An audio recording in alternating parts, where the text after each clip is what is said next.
Maraknya kasus bullying atau tindak penindasan yang terjadi di lingkungan pendidikan seperti sekolah sudah saatnya menjadi perhatian masyarakat. Bullying sangat meresahkan banyak pihak seperti orang tua dan juga tentu saja pihak sekolah. Sejak tahun 2011 hingga tahun 2015 ada ratusan korban dan juga pelaku anak bully. Saya akan mengajak Anda untuk melihat. Berdasarkan data pada tahun 2011, KPAI atau Komisi Perlindungan Anak Indonesia mencatat ada sebanyak 56 anak menjadi korban bullying dan juga 48 anak menjadi pelaku bullying. Selanjutnya, pada tahun 2012 kita lihat ada peningkatan yang cukup signifikan, yaitu sebesar 130 anak menjadi korban bullying atau sekitar 250% lebih. Dan juga 66 anak melakukan aksi bullying. Berbagai negara, termasuknya negara kita yaitu Indonesia, terdapat adanya perundungan. Salah satunya yaitu perundungan sikap, di mana Indonesia memiliki angka kasus meningkat setiap tahunnya. Menurut Komisi Perlindungan Anak Indonesia, merilis bahwa sepanjang tahun 2022 sudah terdapat lebih dari 226 kasus kekerasan psikis, termasuk perundungan yang jumlahnya meningkat hingga saat ini. Banyak dari kita yang menganggap perundungan hanyalah sekedar kenakalan anak biasa. Beberapa yang lain berpikir bahwa perundungan diperlakukan untuk membentuk anak menjadi pribadi yang tangguh. Sisanya yang lain menganggap pengabaian pada kasus perundungan yang dialami anak merupakan cara untuk mendorong kemampuan anak menyelesaikan masalah. Sikap rasa takut pada pelaku dan khawatir semakin dijauhi teman karena dianggap tukang ngadu. Padahal, mengadu dan melapor adalah dua hal yang berbeda. Mengadu bertujuan membuat teman mendapatkan hukuman, sedangkan melapor bertujuan melindungi diri sendiri atau teman dari bahaya. Saya adalah orang yang pernah mengalami perundungan sikap. Di sini, saya akan menceritakan pengalaman saya bagaimana saya menghadapi perundungan ini dan bagaimana saya bisa kuat sampai sekarang ini. Di sekolah, saya pernah mengalami perundungan. Awalnya, saya ingin bermain bersama teman-teman, tetapi mereka tidak ada yang mau bermain bersama saya ataupun mendekati saya. Karena merasa tidak dianggap, akhirnya saya pergi meninggalkan mereka. Setelah saya pergi, saya jadi bahan pembicaraan oleh mereka.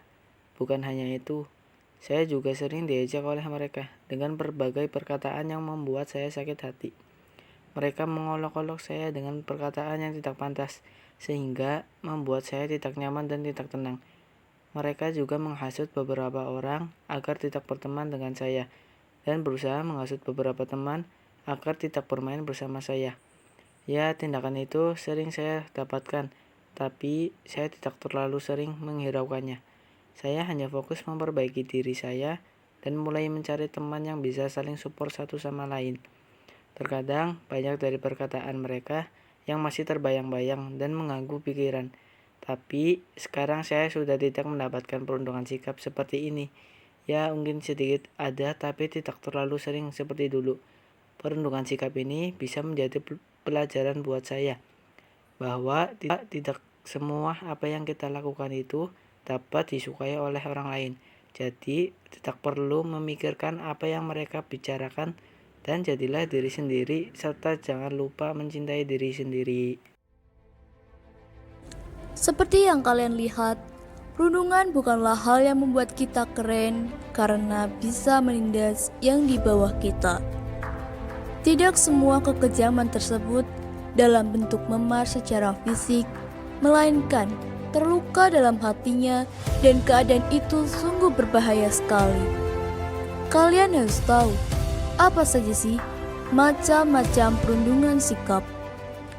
Perundungan sikap ini bisa seperti menyepelekan orang lain, bahkan membicarakan keburukan orang lain, termasuk perundungan sikap. Maka dari itu, kita harus menjadi pelopor dan pelapor ketika ada perundungan. Kalian bisa mencegah adanya perundungan dengan percaya diri dan hadapi tindakan perundungan dengan berani. Perundungan sikap memang tidak menimbulkan kekerasan fisik, tetapi asal kalian tahu, perundungan sikap bisa membuat korban menjadi sakit psikisnya dan menurunnya kondisi kesehatan mentalnya. Nah, ketika kita melihat perundungan sikap di depan mata kita sendiri, apa sih tindakan yang harus kita lakukan? Kita harus catat setiap kejadiannya. Catat peristiwa yang kita saksikan setiap harinya. Alihkan perhatian pelaku perundungan dan korbannya. Kalian juga bisa melapornya kepada bimbingan konseling jika terjadi perundungan di sekolah. Kalian juga dapat menceritakannya kepada orang tua supaya dapat ditindaklanjuti.